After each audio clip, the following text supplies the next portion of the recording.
10년 전에 강상구라는 한 저자가 쓴 그때 장자를 만났다, 혹시 읽어보신 적 있습니까? 이 책을 보면 아주 재미난 이야기가 나와요. 중국의 4대 미녀를 소개합니다. 중국의 4대 미녀를 소개하는데 무엇이 재밌냐면 그 별명이 아주 재미가 있어요. 첫째 미녀는 경국지색이라는 고사성어의 주인공인 양귀비를 듭니다. 양귀비, 이 경국지색이라는 이 말은 나라를 뒤집어 엎을 만한 미인이다, 이런 뜻인데 이 양귀비의 별명이 또 있습니다. 수화라는 별명이 있어요. 그 뜻은 양귀비가 꽃 앞에 딱 섭니다. 그러면 수화가 뭐냐면 꽃이 갑자기 양귀비를 보더니 부끄러워해서 얼굴을 이렇게 돌려요. 그게 수화라는 별명을 가졌어요. 두 번째 미녀는 삼국지에 등장하는 초선입니다. 이 여인의 별명은 패월이라는 별명을 가지고 있어요. 이 패월이 무슨 뜻인가? 초선이 밤에 이렇게 밖에 나가면 구름이, 패월이죠, 구름이 너무 주눅이 들어서 구름 사이에 딱 숨는다고 해요. 네, 그 별명을 제가 재밌다고 했잖아요. 좀 너무 심각하게 받아들이지 마시고 별명이에요, 별명.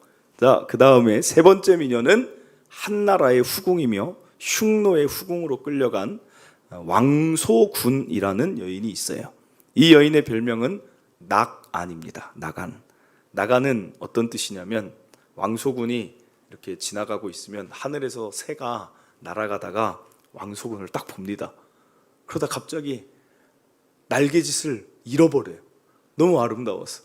그래서 뚝 떨어진다는 거예요. 그래서 낙안이란 별명이 있어요. 마지막입니다.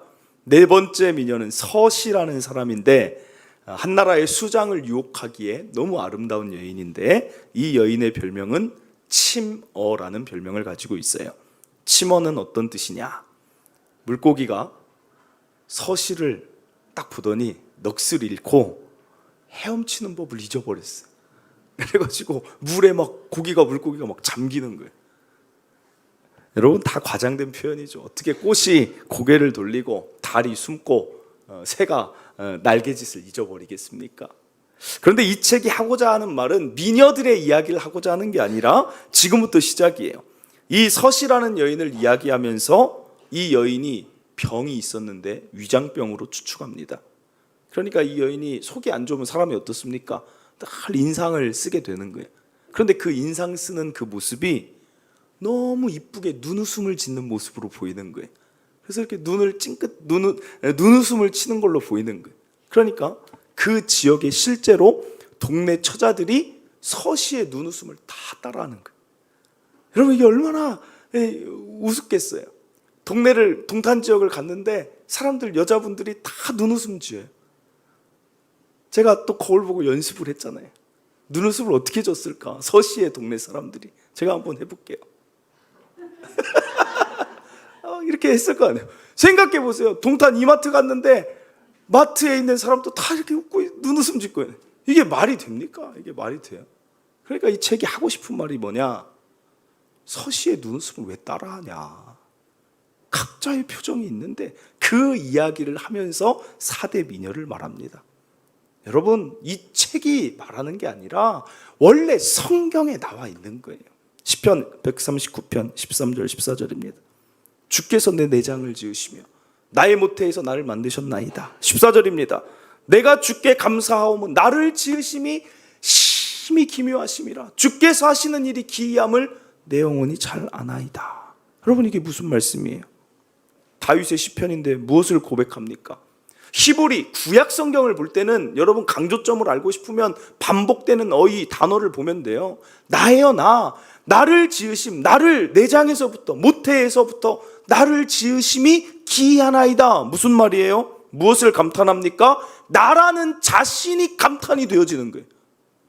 사람을 지으신 하나님께 나라는 존재를 보니까 너무나 감사한 거예요. 어떻게 이렇게? 개역 한글에서는 이렇게 나옵니다. 신묘막측하다. 하나님의 행하신 일이 너무나도 놀랍고 기이하여서 내가 나를 볼 때 하나님의 그 놀라우심에 내가 감탄합니다. 신묘막측합니다. 그래요. 여러분, 때로는 사람, 나라는 피조물을 보면 신기하지 않습니까? 어떠세요? 나 자신을 보면 신기하지 않으세요? 저는 컴퓨터 앞에 오래 앉아 있잖아요. 설교 준비한다고 다 앉아 있잖아요.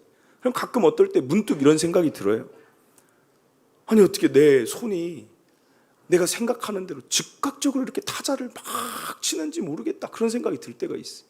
내가 먹고 싶은 내 마우스 클릭이며 먹고 싶은 물을 한 잔을 먹든 아무리 로봇이 발전해도 이 사람의 즉각성을 따라올 수가 없는 거예요. 얼마나 신기한 거예요. 이 관절 하나하나가 움직여진다는 게. 지금 자동차 자율주행 연구하죠. 자율주행해서 완전히 이제 그 운전하지 않고도 그냥 목적지만 하고 가길 원하는데, 여러분 아직 멀을 뿐 아니라 이게 완성되기는 앞으로 언제 걸릴지 모른다는 거예요. 왜 그런 줄 아십니까? 일단은 자동차에 눈이 있어야 돼요. 눈이. 도로가 파였는지, 도로가 그려져 있는 건지, 움푹 파였는지, 앞에서 서는지, 이거를 따라가질 못하는 거예요. 사람의 눈이 얼마나 신기합니까?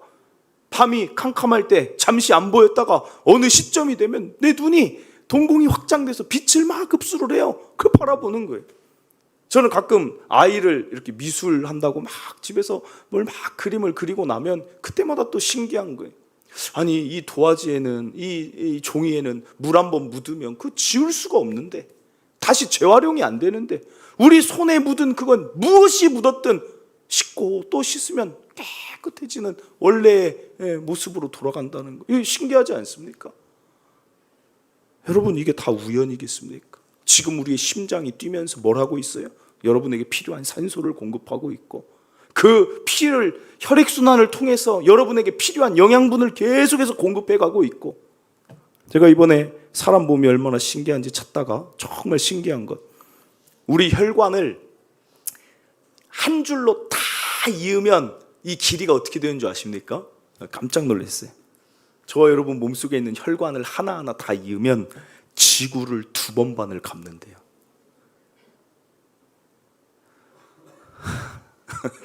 너무 황당하죠?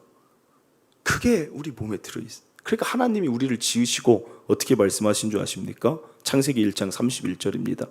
하나님이 지으신 그 모든 것을 보시니 심히 좋았더라. 6째 날 이 표현을 쓰세요. 6째 날 사람을 만드시고 하나님도 감탄한 거예요. 야, 내가 만들었지만 기가 막히게 만들었다. 우리가 이 한 단어를 이야기하려면 사람 몸의 근육이 650개인데 72개가 사용이 돼야 한 단어를 외칠 수 있다는 거예요. 야, 잘 만들었다. 심히 좋다. 이 세상에서 가장 비싼 그림이 어떤 그림이냐면 레오나르도 다빈치의 모나리자라는 그림이에요. 이 그림이 얼마 정도 될까요? 지금 현재의 가치로 40조 원 정도 된다고 합니다. 그러나 그 모나리자 그림이 할 수 있는 게 뭐냐는 거예요. 모나리자 그림이 걸려있는 것 말고는 뭘 할 수 있습니까? 사람에게 감동을 준다고 뭐 얼마나 감동을 주고 위로를 주겠어요? 그냥 눈썹 없는 여자 그림이지. 죄송해요, 미술하시는 분들 죄송해요. 오늘 좀 극대화시키기 위해. 그 그림이 가치가 있습니까? 오늘 옆을 보고 한번 웃을 수 있는 살아있는 사람이 가치가 있겠습니까? 저와 여러분은 가치 있는 이유가 무엇이냐? 그 모나리자 그림을 가치 있다고 하는 이유가 무엇이냐? 하나밖에 없기 때문에 그래. 하나밖에. 오늘 우리 성도들 가운데 자녀들 많은데 그거 안 하신 분들은 꼭 하세요. 그 경찰서 가면 미아 방지 지문하고 사진 등록합니다. 안 하신 분들 가서 꼭 하세요. 혹시 모르는 거니까. 그래서 업데이트를 또 몇 살 되면 갱신을 해요. 그래서 우리 자녀들은 경찰서 가서 그거 다 지문하고 등록했어요. 여러분 70억 인구인데 지문 등록한 게 자연스러운 것 같지만 어떻게 우리 지문이 다 달라요? 저는 여기에서도 하나님의 메시지를 발견해요. 어떤 메시지입니까? 첫째로 우리는 이 세상의 유일한 존재라는 메시지. 마트에 가면 상품이라고 하죠. 공상품이라 그래요. 그냥 찍어내는 거예요. 공장에서 똑같은 것. 그러나 사람은 하나님이 저와 여러분을 만들 때 상품으로 찍어내지 않았다는 거예요. 여러분 얼굴이 다 다르고 여러분 지문이 다 다르고 여러분의 기질이 다 다른 여러분은 어떤 존재냐? 하나님이 만드신 작품이며 유일한 존재라는 것입니다. 여러분 굉장히 가치 있는 놀라운 가치가 있어요. 이 세상 70억이 있지만 하나님은 70억의 인구 가운데 여러분이 기도할 때 어떻게 들으실까요? 수많은 그리스도인이 있으니까 그 중에 한 명이 동탄에 사는데 동탄 추천교회에서 기도하는구나 이렇게 들으실까요? 아니라는 거예요. 여러분 한 사람 한 사람의 가치를 보시고 하나님은 1:1 관계로 들으신다는 거예요. 출애굽기 3장 6절에 보면 하나님 이런 말씀하실 때 저는 참 감동이 되었어요. 또 이르시되 나는 내 조상의 하나님이니 그렇게 말씀하셔도 될 것 같은데 모세에게 뭐라고 말씀하십니까? 나는 아브라함의 하나님이다. 나는 이삭의 하나님이다. 나는 야곱의 하나님이다 하면서 한 명 한 명을 다 이야기합니다. 물론 그들에게 있던 약속을 이야기하시는 측면도 있지만 무엇을 보여줘요? 하나님은 여러분 한 사람의 하나님이시라는 거예요. 공동체로 묶이지 않는다는 거예요.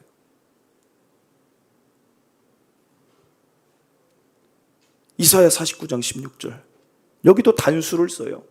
이사야 49장 16절입니다.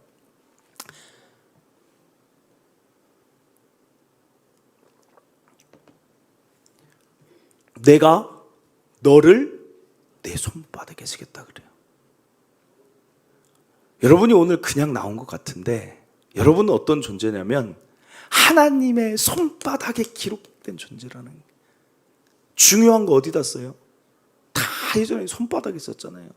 스마트폰에 지금은 스마트폰에 쓰지만 여러분 하나님의 손바닥에 한 사람 한 사람의 이름으로 적혀져 있는 자라는 거예요. 여러분이 오늘 이 자리에 나온 것이 여러분이 나오고 싶다고 나올 수 있는 자리가 아니라는 것입니다. 하나님이 손바닥에 새겼기 때문에 여러분을 다시 부르신 거라는 거예요. 사랑하는 성도 여러분, 우리가 자녀가 있는 분들이 있어요. 첫째가 있고 둘째가 있으면 첫째를 볼 때 이뻐요. 둘째는 둘째만의 이쁨이 있어요. 아무리 타인이 내 자녀를 이뻐해도 아빠 미소는 못 따라가죠. 그렇지 않습니까? 70억의 인구가 있어도 하나님은 여러분 한 사람 한 사람을 볼 때 그 아빠의 미소를 따라갈 수가 없다는 거예요. 스바냐 3장 17절입니다. 하나님이 여러분을 어떻게 보고 계시는가? 너의 하나님 여호와가 너의 가운데 계시니 그는 구원을 베푸실 전능자라. 그가 너로 말미암아 기쁨을 이기지 못하는 거예요. 너무 좋은 거예요. 여러분만 보면 아빠 미소가 지어지는 거예요. 너를 잠잠히 사랑하시며 너로 말미암아 즐거이 부르며 기뻐하신다. 막 여러분을 보면 그냥 노래가 저절로 나오는 거예요. 막 콧노래가 나오는 거예요. 우리 하나님께서. 사랑하는 성도 여러분, 내가 어떤 존재인가? 유일하며 가치 있으며 하나님의 손바닥에 새겨져 있는 너무나도 아름다운 존재라는 것 꼭 이거 기억하셨으면 좋겠어요. 왜 이런 설교를 하느냐? 이게 진짜기 때문에, 이게 사실이기 때문에 그래요. 근데 세상 살다 보면 어때요? 자꾸 별로 무가치한 사람처럼 여겨요. 쓸모없는 사람, 있으나 마나한 사람처럼 여긴다는 게 절대 그렇지 않습니다. 소중하다. 나는 소중하다. 이게 진리임을 오늘 기억하시길 바랍니다. 이어서 여기서 더 나아갈 진리가 무엇이 있겠습니까? 둘째로 나답게 살길 바랍니다. 나답게 사세요. 섯이라는 인물의 눈웃음 따라하지 않아도 어떤 자는 보조개가 있을 거예요. 어떤 자는 이 건치라 그러죠. 웃을 때 어떻게 웃어요? 그 대표적인 남자 배우로 하면 이병헌 같은 사람. 미소가 정말 명품 아닙니까? 건치를 드러내며 웃는 사람도 있지만 또 어떤 사람은 아주 수줍게 미소 짓는 사람도 있는 거예요. 그 각자가 다 각자의 매력이 있으니 나답게 웃으면 되는데 왜 자꾸 서시를 따라하냐는 거예요. 여러분 서시만의 이야기인 줄 아십니까? 여러분 여기 있는 분들도 남 따라하는 분들 있을 거예요. 어떤 영역에서는 남을 따라할 거예요. 대한민국이 유행이 앞서 나가는 나라지만 어떤 의미로 말하면 남 따라하고 남을 의식하는데 너무나도 혈안이 되어 있는 나라라고도 할 수 있어요. 그러니까 예전에 보면 고등학생들 보면 중학교 애들 보면 등골 브레이커라는 말이 있어요. 우리나라에. 무슨 말인지 아시죠? 무슨 패딩을 하나 입는데 다 70만 원, 80만 원, 100만 원짜리 패딩을 입어야만 되는 거예요. 왜요? 옆에 친구가 그거 입으니까. 부모님 등골이 휘어요. 등골이 휘어. 아니 무슨 패딩 하나에 100만 원, 120만 원을 꼭 입어야만 그게 따뜻합니까? 여러분 그거 입어보신 분 그거 따뜻해요? 아 정말 이해를 못하겠어. 아니 답답해 정말. 진짜. 아니, 왜 그러는 거예요 부모님한테 도대체? 등골을 왜 이렇게 휘게 하는 거예요? 어른들 나는 아닌 것 같이 하는데 여러분들 또 얘기할까요? 캠핑 다니시는 분들 반성하세요. 반성하세요. 옆에 텐트 있는 걸 왜 자꾸 따라하려고 그래요? 자꾸. 내 장비 가지고 하면 되지. 자꾸 구입하고. 우리나라 자동차도 우리나라 같은 데가 없다니까요. 그 엔진하고 뼈대가 똑같은데 앞에 범퍼 라이트 약간 바꾸면 그냥 다 그거 살라고 하는. 도대체 왜 그런지 모르겠어요. 왜 그런지. 여러분 이 이야기를 드린 이유는 무엇이냐? 다 나쁘다고 하는 얘기는 아니고 우리 안에 자각은 해야 된다 그거죠. 나도 모르게 따라가고 있는 삶을 하이데거라는 철학자는 뭐라고 하냐면 비본래적 삶이라 그래요. 비본래적 삶. 그건 내 삶이 아닌 거예요. 남의 삶을 그냥 흉내내는 걸 바쁜 거예요. 그러니까 외국 나가도 중국인, 일본인, 한국인 딱 보면 티가 난대요. 그냥 편안하게 살고 얘기하고 여행 다니고 즐기는데 꼭 한국 사람들은 꼭 이렇게 다니다가도 눈치를 보는. 그냥 여행하면 되는데 자꾸 남의 시선을 의식한다는 거예요. 왜 자꾸 남을 따라하려고 그래요? 나의 삶, 나에게 주신 기질, 나에게 주신 개성대로 사는 게 그게 나의 삶을 본래적으로 살아야 된다는 것입니다. 마태복음 25장 15절. 각각 그 재능대로, 여기 보세요. 각각 그 재능대로 한 사람에게는 금 5달란트, 한 사람에게는 2달란트를 줬다, 한 사람에게는 1달란트를 줬다. 이것은 양이 많다 적다의 이야기가 아니라 하나님은 각각에게 기질을 주시고 성품을 주시고 표정을 주시고 각각의 성향을 주셨다는 거예요. 각각의 삶을 살아가라는 거예요. 그러니까 16절 17절입니다. 5달란트 받은 자는 바로 가서 그것으로 장사하는 거예요. 나에게 주신 나의 재능과 나의 기질과 나의 삶, 나답게 살아갔다는 것입니다. 2달란트 받은 자도 그같이 나답게 살아가는 거예요. 그때 하나님이 어떻게 칭찬하시느냐 보세요. 21절입니다. 5달란트 받은 자에게 주인이 이르되 잘하였도다 착하고 충성된 종아, 내가 적은 일에 충성하였음에 내가 많은 것을 내게 맡기리니 내 주인의 즐거움에 참여할지어다 하고 나는 5달란트 받아서 5달란트 남긴 자에게 말을 합니다. 그런데 2달란트 받은 자에게도 토시 하나 안 틀리고 똑같이 말씀하세요. 주인. 그러면 이게 많이 거두는 게 주인의 목적입니까? 너희들 돈 많이 벌어서 성공해라. 너희들 뭔가 큰 일에서 성공해라. 그게 주인의 달란트, 재능을 주신, 기질을 주신 목적입니까? 너답게 살면 돼. 물론 오해는 하지 마세요. 나는 이렇게 생겼으니 내 성질대로 할 거야. 그 얘기가 아니라 나를 그만큼 가치 있게 여기고 나의 삶에 만족하며 나의 삶을 감사하며 살아가면 된다는 거예요. 오늘 여러분이 주신 가정, 그 가정 잘 돌보며 살면 되는 거예요. 오늘 여러분에게 주신 직장, 거기서 잘 살아가면 되는 거예요. 오늘 여러분에게 주신 이 교회 안에서 신앙생활 잘 해나가면 되는 거예요. 데살로니가전서 5장 16절에서 18절 항상 기뻐하라. 나답게 살면서 기뻐하면 되는 거예요. 남 따라가다 보면 기쁨이 다 사라진다니. 쉬지 말고 기도하라. 나답게 더 살기 위해 기도하며 동행하는 것이고 범사에 감사하라. 오늘 다윗이 감탄하는 것처럼 야 하나님 나에게 이런 움직일 수 있는 이 관절을 주시고 오늘 내가 물맷돌질을 할 수 있는 어깨를 주시고 뭐 찾아보면 감사할 게 얼마나 많습니까? 그냥 나다운 삶을 살며 감사하며 살면 되는 거지 누구를 따라가느라 왜 이렇게 벅차하십니까? 일본 같은 경우는 일본의 이미지가 뭐 안 좋다 해도 막 누구 집 따라하려고 하지 않는다는 거예요. 그냥 내게 주어진 내 소득이 이만큼이면 그냥 이만큼에 맞춘 집을 살면 되는 거예요. 외국 나가면 클래식카라고 있어요. 오래됐든 나만의 가치가 있고 추억이 있는 차는 잘 수리해서 타는 거예요. 따라하지 마세요. 따라하지 마세요. 마지막 셋째, 하나 더 발전하길 원합니다. 셋째, 기억하세요. 비교하며 살지 마세요. 비교한다는 것은 내 삶을 만족하지 못하고 나라는 삶의 가치를 내 스스로 인정하지 않는다는 거예요. 여러분, 비교하지 마세요. 비교하기 시작하면 끝이 없습니다. 비교 대상들이 다 각각의 달란트가 있으니까. 제가 목회자로 이 길 왔는데 말씀드렸잖아요. 저분을 보면 찬양을 너무 잘하는 거예요. 저분을 보면 말씀을 너무 잘 전해요. 저분을 보면 외모가 너무 뛰어나요. 저분을 보면 다른 달란트가 너무 많이 있어요. 저분을 보면 목사님인데도 돈이 많아요. 막 다 부러운 거 투성인 거예요. 다 부러워요. 다. 여러분, 거기 한번 갇히면 나라는 목회자는 정말 쓸모없어 보이는 거예요. 야, 나는 도대체 뭔가? 여러분, 거기에 빠지지 마세요. 나는 하나님이 이 시대에 또 나라는 김태훈이라는 목회자답게 사용하시려고 부르셨다는 거예요. 여기에서 자꾸 남하고 비교해서 따라가려고 하다 보면 힘든 거예요. 불행한 거예요. 우리 교회 다른 교회랑 자꾸 비교하면 어떻게 될까요? 만약에 그런 성도들이 있다면 힘든 거죠. 교회 다니기가. 그냥 동탄초청교회는 동탄초청교회만의 가치로 여기 사랑하는 아름다운 성도들하고 함께 세워나가는 거예요. 우리만의 교회를 만들어 가는 거예요. 다른 교회에 비교할 게 없다는 거예요.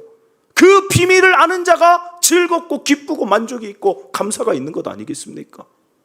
내가 다니는 직장 자꾸 비교해 보세요.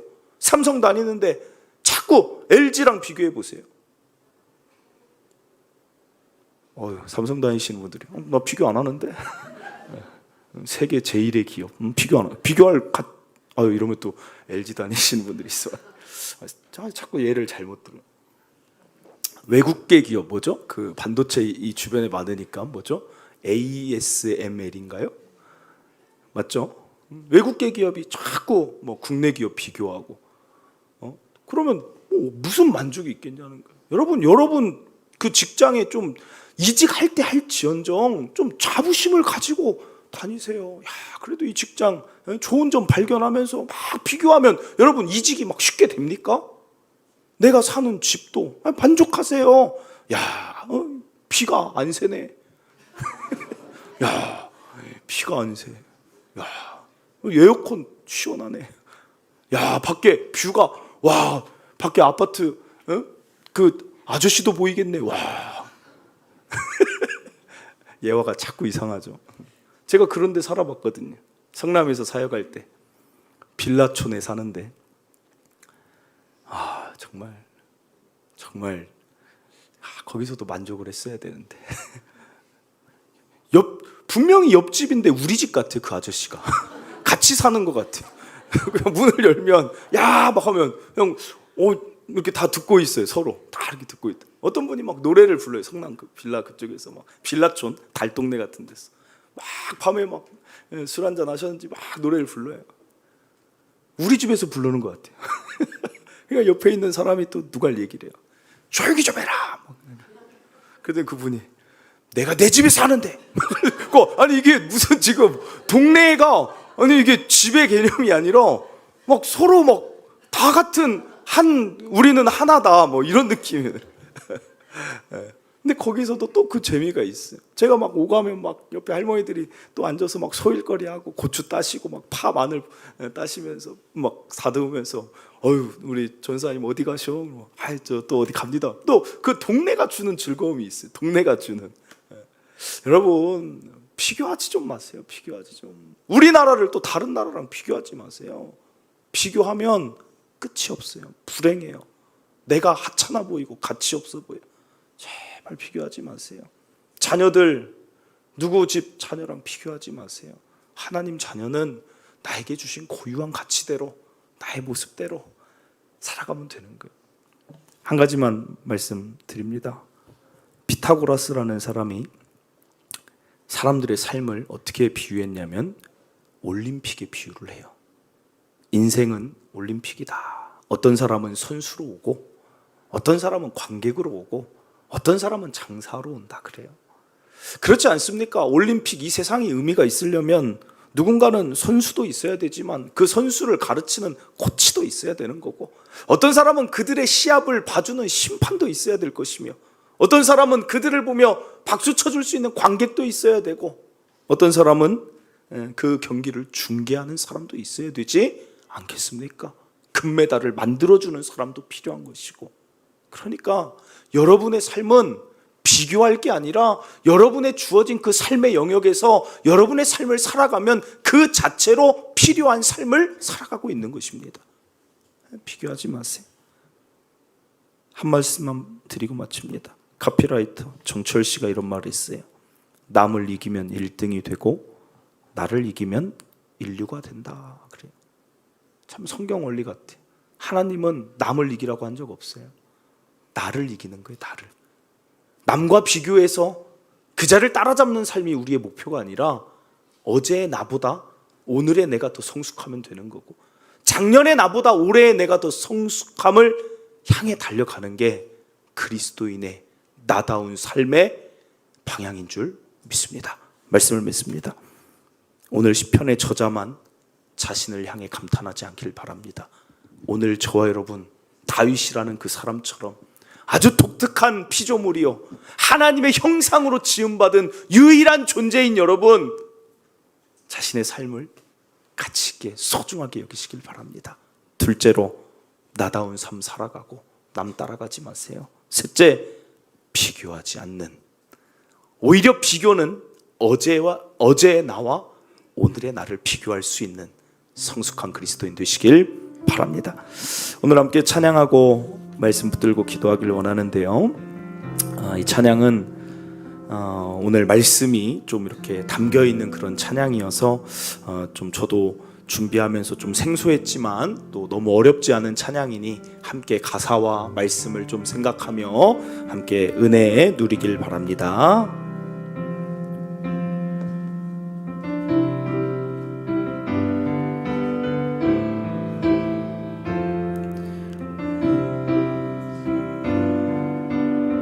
당신은 소중한 사람, 당신은 소중한 사람, 당신은 존귀한 사람,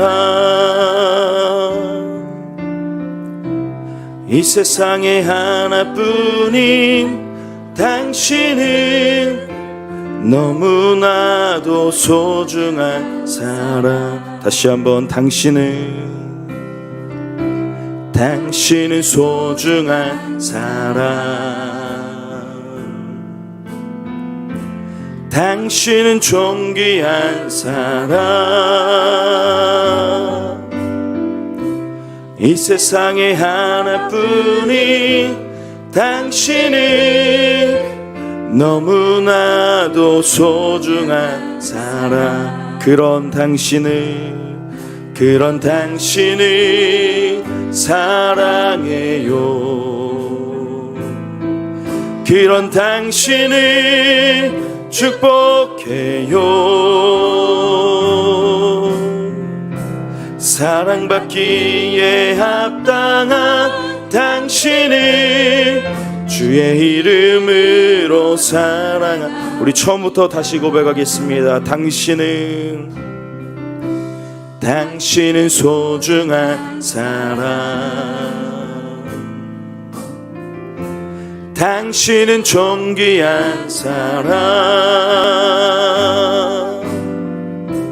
이 세상에 하나뿐인 당신은 너무나도 소중한 사람. 그런 당신을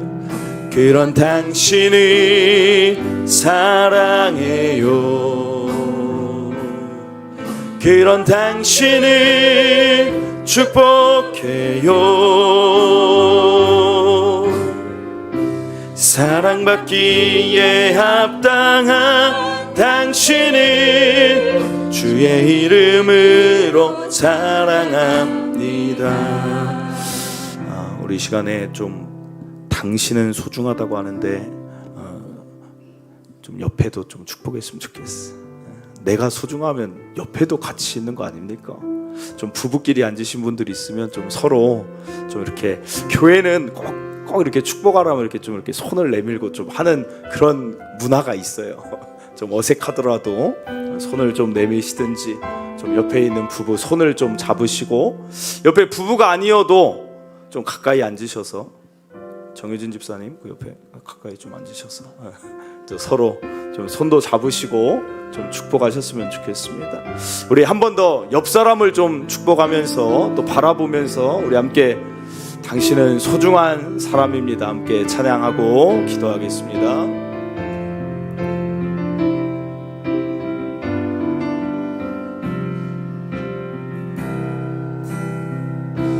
당신은 소중한 사람,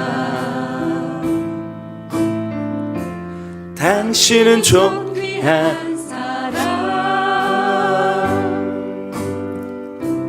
이 세상에 하나뿐인 당신은 너무나도 소중한 사람. 그런 당신을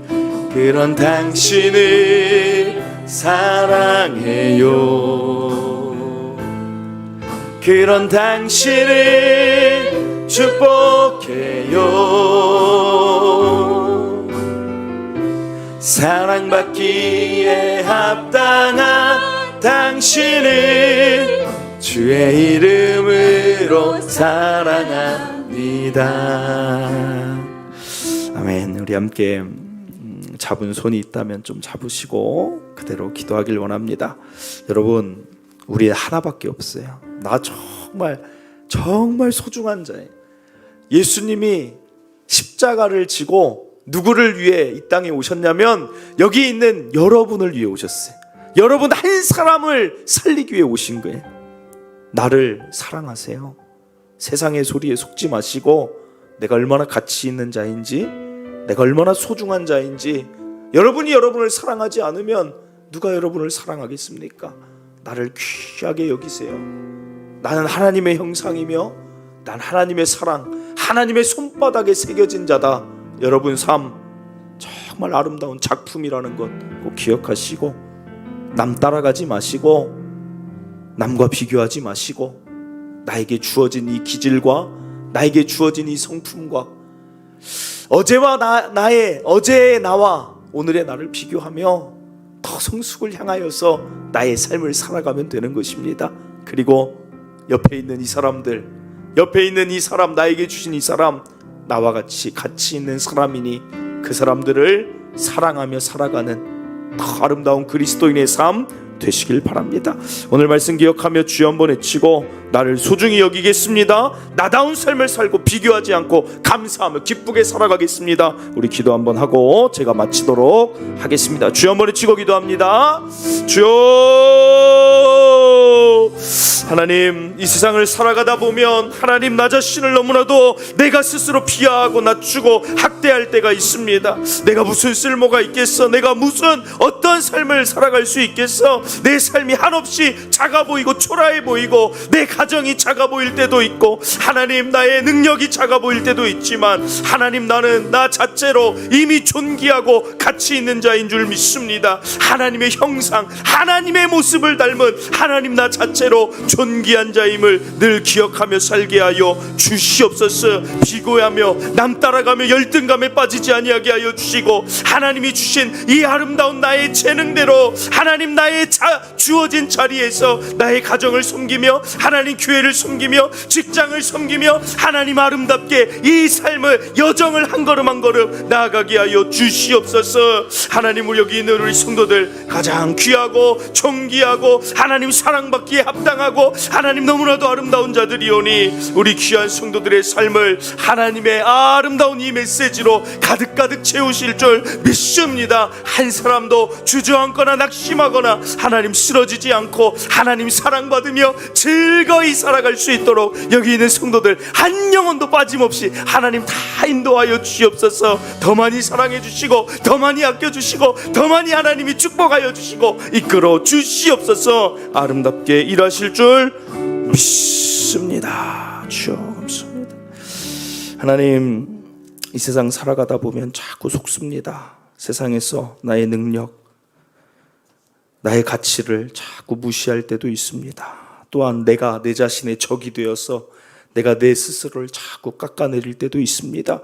하나님, 모든 것에서, 거짓된 것에서 벗어나서 진리, 내가 어떤 자인가, 내가 하나님의 형상으로 지음받은 이 세상 가장 유일하고 독특한 피조물이며, 내가 사람이라는 존재이며, 내가 하나님께 사랑받는 존재이며, 예수의 십자가의 사랑을 힘입은 자라는 걸 늘 생각하며 그 어떤 것에도 주눅들거나 그 어떤 것에도 가라앉아서 살아가지 않게 하여 주시옵소서. 하나님이 나를 보시면 언제나 하시는 말씀이 보시기에 심히 좋았다, 그게 바로 나입니다.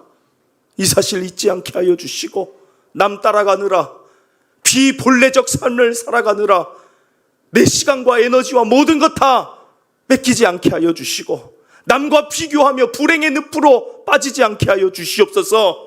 어제와 어제의 나 비교하며 더 한 단계 그리스도인의 성숙을 바라며 더 가치 있는 나의 존재처럼 누군가도 정말 가치 있고 귀합니다, 그를 배려하며 칭찬하며 격려하며 위로하며 함께 아름다운 각자의 역할들을 인정하며 살아가는 그런 아름다운 삶으로, 더 여유 있는 삶으로, 마음이 풍족한 삶으로 한 걸음 한 걸음 더 나아가게 하여 주시옵소서. 나의 가정 만족하게 하시고, 나에게 주신 직장 만족하게 하시고, 나에게 주신 이 교회 만족하게 하시고, 항상 기뻐하며 감사하며 살아가게 하여 주시옵소서.